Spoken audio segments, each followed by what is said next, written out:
Hi, my name is Kwong. I'm a real estate agent and a mortgage loan originator, and I currently use Office Chat, and I would give Office Chat 5 out of 5.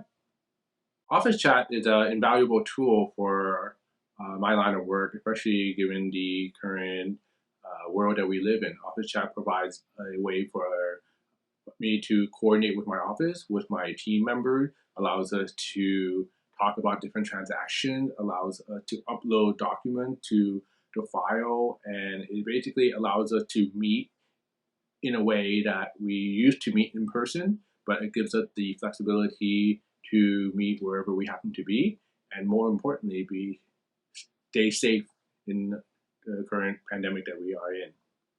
One of the greatest features of Office Chat is the ability to use the app on my mobile phone, on my laptop, and on my desktop. So wherever I happen to be, I can be reachable at a moment's notice.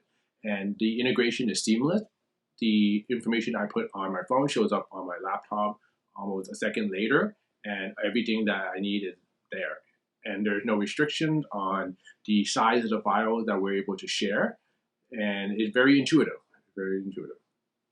So as good as Office Chat is, like everything else, there are a little bit of room for improvement. And one of the features that I think could be improved upon is the auto refresh feature. Because sometimes I have noticed that when I go from different devices, that I have to manually refresh the conversation to get the most up-to-date information. Although there are times where it does show up on its own, there are some times where I have to hit refresh just to make sure that I am not missing any information that may have any pertinent information that may have been presented.